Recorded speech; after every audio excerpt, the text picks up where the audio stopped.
Is it possible to go as far as this? What I hear from the West is yes, we are going to support. What I know from historical experience is not going to happen. Because it's too risky. And this is why, from the very beginning, remember, the Israeli government said we should support Mubarak as much as we had to support Ben Ali, because it's better to have security and stability than to have democracy and people being against the state of Israel. While at the same time they are very happy that Gaddafi is going to leave, and this is what they want. In 5 different issues they are against him. In Niger and Mali, and you know how now we found oil there, so it's a very geostrategic new area there. In Sudan, very important. In Chad, Ethiopia, and Palestine. So all the people who are saying, oh, Israel is supporting and not happy, it's quite clear. Israel is completely against the Gaddafi's regime. And he was on that quite clear. Even sometimes a bit mad on some of the statements that he was making. We all know that. So I think that here we have to deal with this situation in the region and take all this into account. So the way forward could be, or at least some of the questions that I have. The problem today with our understanding of what is happening there from the West, you heard all this. We are between, it's always present, it has been presented, now it's a bit better, and I think that we have to take into account things that are changing. Between the dictatorships, in the Arab world, is between the dictators and the radical, violent extremist Muslims, Islamists. And this was the perception that we had. And all the first coverage that we had is, are the Islamists going to take over? And if they are going to take over, it's very dangerous for us. So this binary vision was there, and is still there for some. And at the same time, some others were saying, no, no, no, no, no. These people are not Islamists. They are, average citizens, and they want what we have. So, freedom, dignity, justice, democracy, and that's all good. And in between there is something which is missing. Yes, it's true. These people are not Islamists, and they are not only Islamists, and the Islamists in all the countries are not leading the movement. Even in Egypt, they were trying to catch up. For example, saying, oh, we are following Baradei. Baradei is the guy. Because Baradei had no popular support. So they just found out that he is not maybe the right person to follow. So this is something which is also interesting here, is that we know and we saw that, that the Islamists were not leading. But in the analysis that we had afterward, it's as if the Islamic factor disappeared. They are like us, but we forgot that they are Muslims. So the great majority of the Egyptians are Muslims, but not only the Coptic with the Muslims. Remember in Midan al-Tahrir, Muslims praying and protected by Coptic people around. We saw this. In Tunisia, we have people coming from the left, Islamists, but still the great majority of the people are Muslims. And why is it important? Is to say, look, the values that we are cherishing here, when we speak about democracy, freedom, dignity, these people are supporting and they are calling for these values, not against Islam, not as Islamists. So this is not, because with Zizek, the discussion that we had is that what we want in the Muslim majority countries and the Arab world is a leftist movement, meaning a leftist like the leftist movement in the West. As if from an Islamic viewpoint, the only way to get to this is to go through the leftist experience.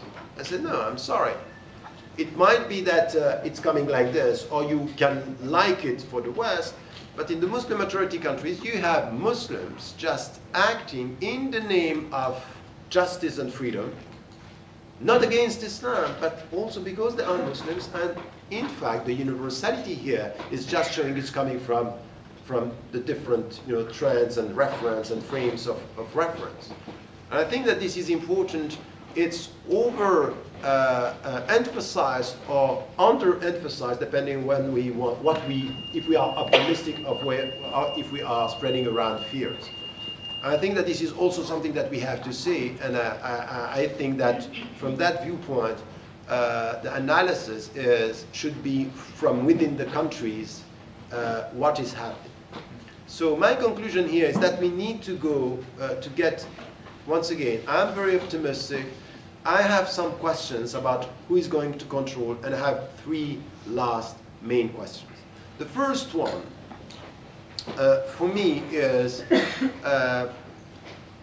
the capacity of the opposition forces to come with a vision for the future. And I think that we cannot blame the West to do what the West is doing, because the West is doing what the West should do if it wants to protect the interest of the West.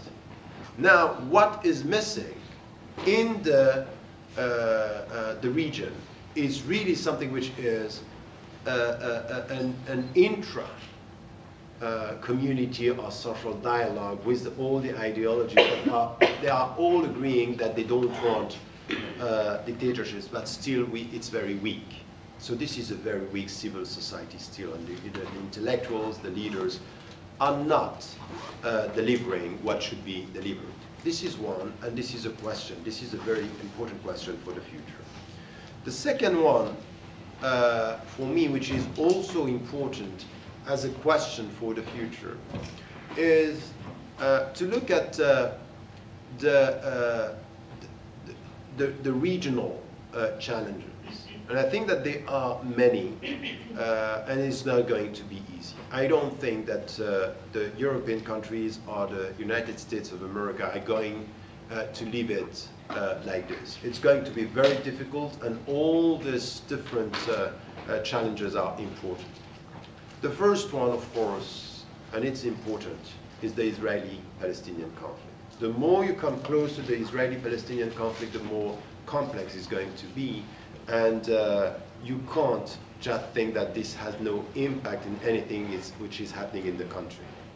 So, and I mean by this, that it's also connected, for example, with anything which is happening in Iraq or anything which is happening in Iran.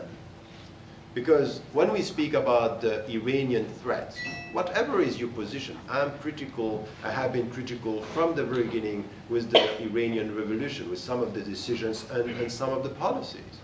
But you can't now just be critical, not understanding that Iran is critical there also because of the Israeli-Palestinian conflict. It has to do with this. And it's the Israeli government that was pushing the American administration under Bush to do something against Iran. So to be critical against the regime doesn't mean that you don't understand the regional factors that are, explaining why it became the state that we have to target. So the Shia-Sunni factor is also important connected to this. Because, for years and decades, what was unifying the Muslims was this resistance to Israel. And for the first time after Iraq, the Shia resistance became a problem for the Sunni tradition. You have to get that. It's a very important point. And this is why some are using it. Say, okay, the Shia connected to Iran, it could be a very dangerous for what we got from some Muslim scholars. And remember, we had Muslim scholars against the revolutions. We had that on the wrong side of history. But we also had scholars saying we should not support some people because they are Shia. When Israel was bombing the south of Lebanon, we had Saudi scholars saying you can't support the Lebanese people, and you can't because these are Shia people. And for the first time, the perception is that the people who are the more resistant to the Israeli strategy in the region are the Shia, Hezbollah and Iran. And it's a threat because for the Sunni it means that the Shia are more courageous. We have to think about that. It's a very important factor. The last question. So this is a set of questions that are important as the second question. And the last one is, something that we are not really talking about. Once again, I don't know if we are going to go to true complete democracy. I'm very, very cautious with this. I don't think it's going to be easy in Egypt. I don't see it. For example, I have been banned from Libya for 17 years. I'm not going to go there. 16 years in Tunisia. I'm going to go there next month, God willing. And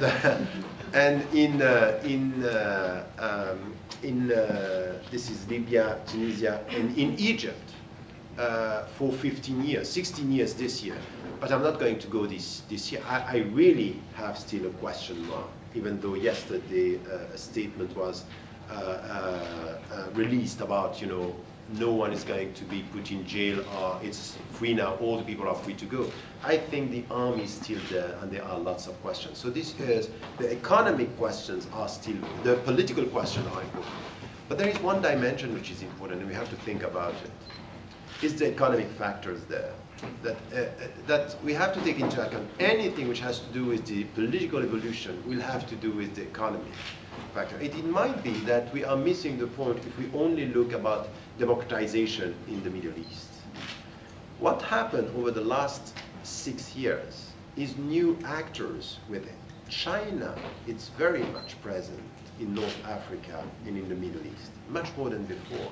South America, Brazil, and Chavez was trying to come in. Remember all this discussion with Iran? Even Turkey coming in, trying to be involved in the discussion with Iran. And this is a shift that can't be, we are always, you know, connected between the West and the Middle East. It might be that in the Middle East we have to go to something which is the East, and maybe other, China could be a very important.